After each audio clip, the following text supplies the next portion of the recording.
the head of the daycare, and Dr. Ellen Cabré is an invasive radiologist. And we asked actually the pediatric oncologist to take part also in the sessions in the 2 days, and we are very happy that someone is representing. Thank you very much. So, few things, just an example of the interface between the cardiology and pediatric oncology or pediatric hematology oncology. And we call it sometimes it's just a matter of the heart. And the subject will try to just touch is congestive heart failure, which can occur either a diagnosis or during or following treatment, tumor thrombus in the heart, masses within the heart, and few words about cardiac iron overload. So we'll start with congestive heart failure diagnosis, and this is just an example of what we experienced a few years ago. It was an 8-month-old boy who presented to the emergency room following few weeks of cough. Started with cough and then it was dyspnea. Everyone blamed the lungs, but when he came to the emergency room, we found that he had hypertension and congestive heart failure. You can see his chest X-ray, and then we saw cardiomegaly, hypertension. We continue with the CT that revealed cardiomegaly, but also left renal mass, a huge renal mass, as you can see here. I have a pointer, but you can see here in the lower one. And this was suspected for Wilms tumor. So we started with medical treatment for the hypertension, all the list of medical treatment. But at the same day, a few hours after his admission, he underwent left nephrectomy and started chemotherapy for Wilms tumor. Currently, the child is healthy. He has only stage 2 Wilms tumor, was treated with only 2 medications, and he stopped all medications for hypertension, no congestive heart failure, and he's alive and well now. So this is an example of congestive heart failure, a diagnosis due to hypertension, due to probably renal artery stenosis because of the Wilms tumor. Now we go to subject that you have already discussed since this morning, but few words regarding our patients that are, although some of them are adults, but they are survivors of childhood cancer. So you probably heard that the risk of heart failures is increasing by 15-fold, and the death is increased by 8-fold among the adult survivors of cancer childhood. And the causes can be either cardiotoxic drugs, especially anthracycline, and in addition, Cytoxan and other medication, and especially when you combine this medication together, and mediastinal radiation. And we know that more than 50% of these childhood cancer survivors that are treated with anthracycline develop asymptomatic left ventricle dysfunction, and 5% of these with clinical signs of heart failure. This is the picture of Yael Chen. Yael Chen was treated in our department, it was 1990, for osteogenic sarcoma. She survived, she had a wonderful life, and she was chosen to be the first sport reporter of the Israel television. And during the first game, the soccer game that she reported on, you can see her sitting with Yoram Arbel. She collapsed and died from sudden death. These are the pictures that were taken few minutes before she collapsed. So that's something that we really need to prevent. And it's a patient that I treated many years ago. So we go back to late cardiac complication of cancer therapy. It can be subtle myocardial changes up to overt heart failure in half of the cases. It can be cardiac arrhythmia. It can be premature coronary artery disease, but also valvular disease, aortic stenosis, mitral stenosis, tricuspid regurgitation. The common cancer types are hepatic, Hodgkin, and leukemia. And the risk factors, especially for children, are young age, female gender, anthracycline treatment, but also other treatment. If you develop the cardiotoxicity during the treatment, the combination, as I told you, can be with cyclophosphamide, methotrexate, and others, and concomitant exposure for mediastinal radiation, as we do or treat Hodgkin lymphoma and trisomy 21. There are genetic factors that you probably know regarding polymorphism of the genes that are involved in anthracycline metabolism, which are related to the drug pharmacokinetics. And then there is the early and late cardiac toxicity that we know that is involved in reduction of the left ventricle systolic ejection fraction, the left ventricle myocardial wall thickness, but also the right ventricular function. And to prevent, you probably heard all this during this morning, there is an issue of prolonging the infusion rate, the cardioprotectant agents, cardioxane and liposomal anthracycline. And regarding the monitoring and follow-up, there's the whole list of things that you know.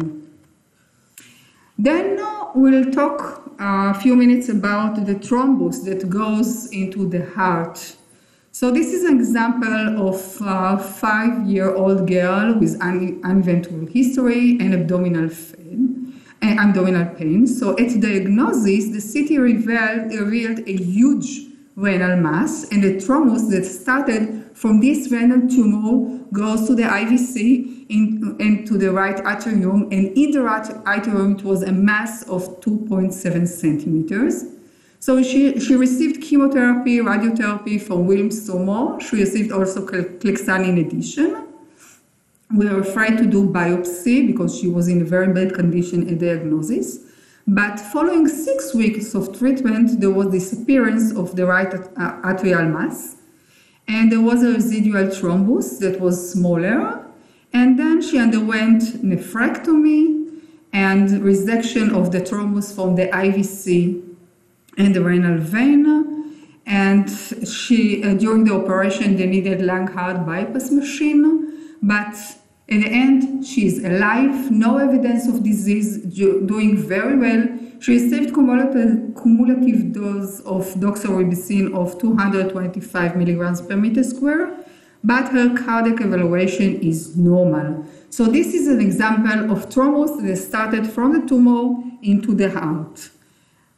Different example from a different disease is mass that is within the heart. So this is this boy is currently a 13-year-old boy, but he started at the age of 8 years with parotid mass with localized disease. He received treatment, he underwent surgery. This was Ewing sarcoma, very uncommon of this area.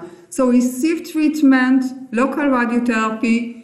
He was wonderful until at the end of the treatment, but then he developed local relapse. And he survived this local relapse, but on December last year, he presented asymptomatic. So we did PET-CT, and on the PET-CT, this I have to show you, we found this mass. And the mass is in the right ventricle. And now the question, what we do and what to think about. Is this the same tumor? Is this a different tumor? We were afraid to do biopsy from this tumor, so we decided to treat this as relapse, intracardiac relapse of the same disease. And he got treatment, he's doing well, and this is before treatment and after treatment. You can see the mass here and the mass here. He's still getting treatment, but on PET-CT, there was a positive that disappeared. So he's still getting treatment, doing wonderful, asymptomatic. And this is another amazing example of masses in the heart. So this is a 6-year-old boy who presented to our department 2 months or less than 2 months ago with huge lymphadenopathy and abdominal masses. So we did CT. And on this CT, unexpectedly, unexpectedly, we found an intracardiac mass, and you can see this intracardiac mass, a huge intracardiac mass. We did a biopsy from the lymph node, and we found Burkitt lymphoma. The child received chemotherapy and steroids, and he dramatically improved. So after 1 week, the mass was fourth of the mass at the diagnosis. So this is at diagnosis. This is the huge mass within the heart. And this is the second one at the beginning of June. So you can see how the mass became smaller with only chemotherapy and steroids. Amazing. The last topic I would like to touch only with one slide is cardiac iron overload in hematological but also oncological disease. So the clinical manifestation of cardiac iron load include arrhythmia and congestive heart failure, and the assessment is mainly by T2 star MRI. MRI can detect the cardiac iron before clinical manifestation.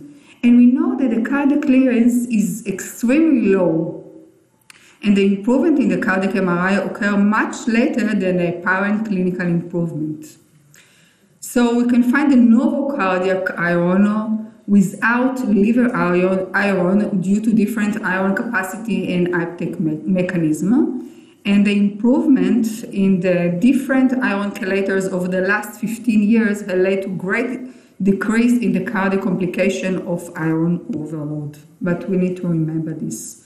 So in conclusion, cancer survivors are at markedly increased risks for cardiovascular through their life, and the main causes are cardiotoxic drugs and radiation. Late complications of cancer therapy include heart failure, coronary artery disease, and valvular disease, and the need for prevention intervention and continued follow-up for this rapidly growing population. Intracardiac masses, as you saw, have successfully treated with chemotherapy, radiotherapy, and in most of the children with no biopsy before. And then the clinical manifestations of cardiac iron load in both hematological and oncological disease include arrhythmia and congestive heart failure, and the optimal assessment is by cardiac MRI. So this is the first part, and Dr. Al-Nekaveh will speak about a very interesting case. Please.